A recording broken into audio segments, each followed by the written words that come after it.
Hello and welcome to another section in further mathematics. In this section we'll be looking at the topic arithmetic mean of a sequence.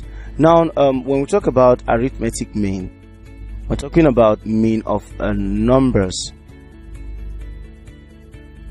Arithmetic mean of numbers. So you know we are talking about an AP because it talks about arithmetic progression.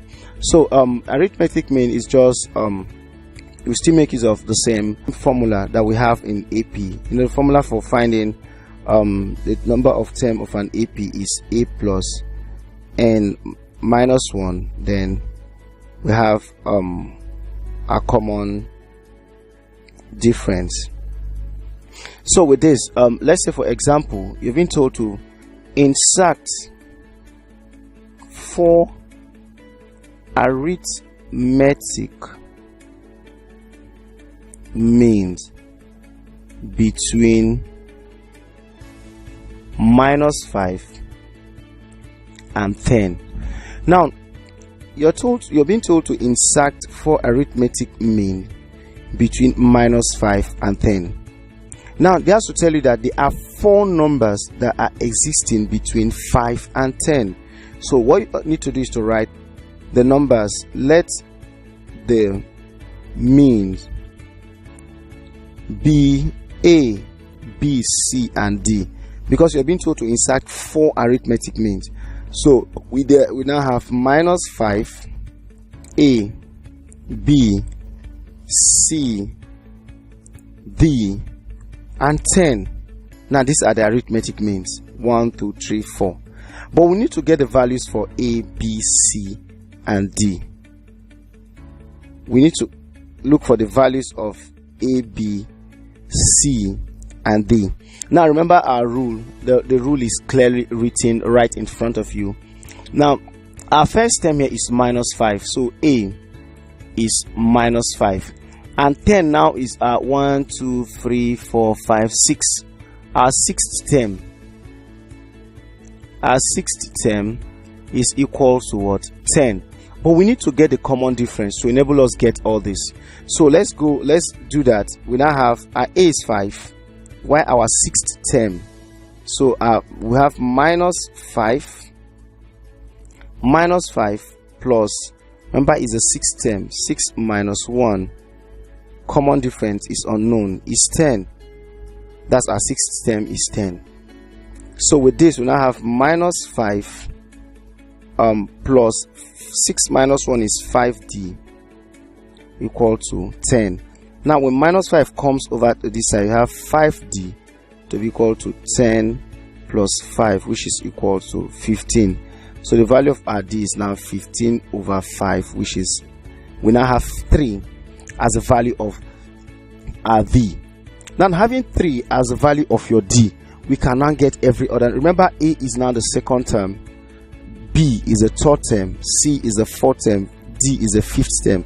Now let's look for the value of, okay, since we are making use of A here, let me take off this A so that we'll be confused with our first term. Let's use okay, L, M, and O. So I think that's what we should be making use of here. L, M, N, and O. So our L now is the second term, so we now do it this way using this formula.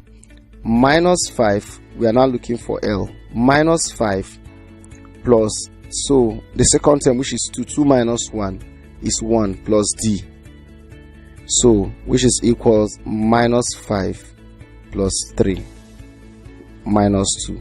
The value of our L is -2. So we do that of M, have -5 plus, now M is our third term, so our N is 3. 3 minus 1 is 2D. That is, we have 2D, which is -5 plus 2 times 3, 6. So our value of M is 1. So we do that of N. We have -5 plus M is at 1, 2, 3, 4. It's now the fourth term. So 4 minus 1 is 3. That's 3D. We now have minus 5 plus 3 times 3 is 9. So 9 minus 5 is 4. And the value of O is now equal to minus 5 plus 4D, which is minus 5 plus 4 times 3 is 12. And 12 minus 5 is 7. Now, the 4 arithmetic means,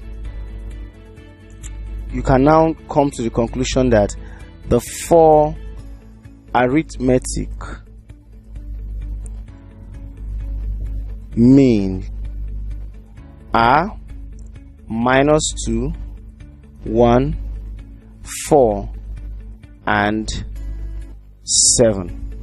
We've succeeded in inserting 4 arithmetic means between minus 5 and 10.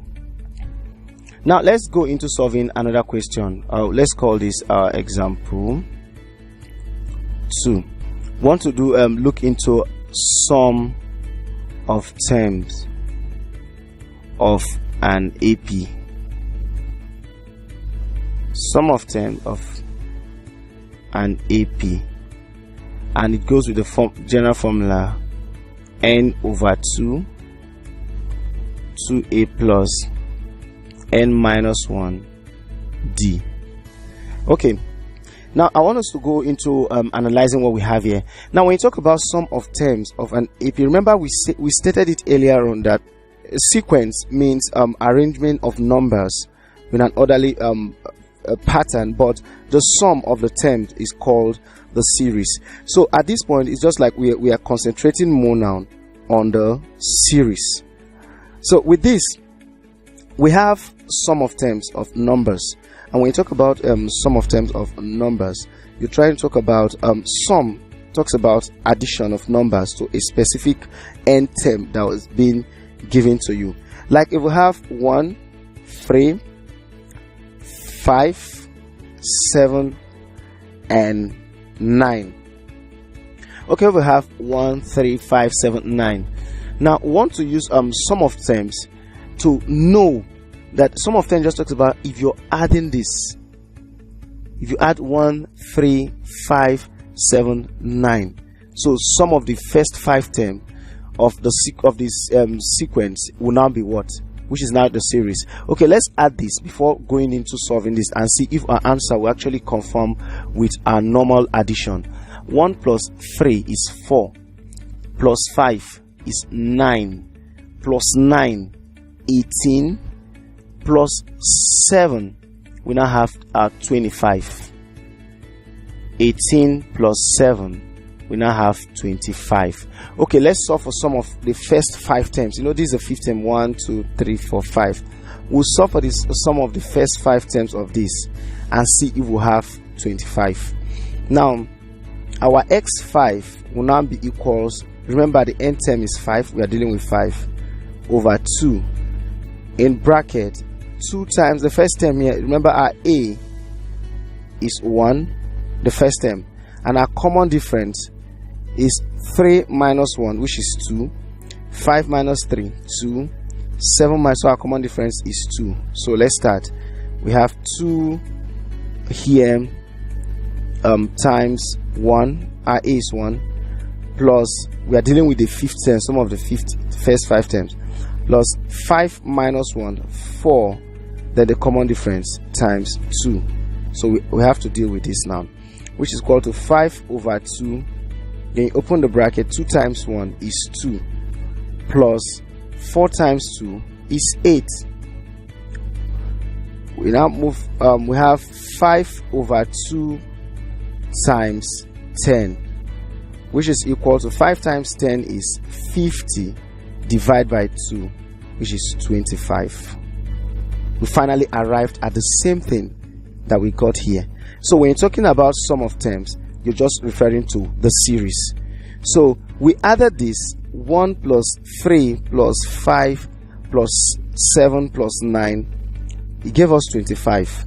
Now we used the same formula method in solving for this, and we still got 25. Now you just say, okay, why not we just add 2, 4, 6, 7, 8, 9, 10 and get the sum of terms. The question is, what if you're being asked to get the sum of the first 1000 term of this?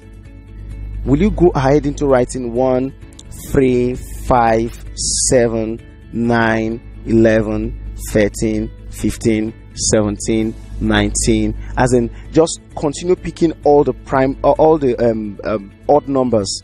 Will you just go into picking all the odd numbers before you get to the 1000th term of the odd numbers? Your book might just be almost getting to the point of need filled up. So at this, that's the essence of using this formula.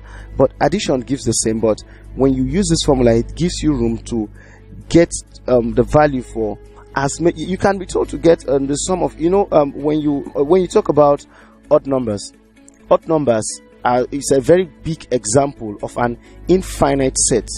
It doesn't have an end. You will read and read and read until the end.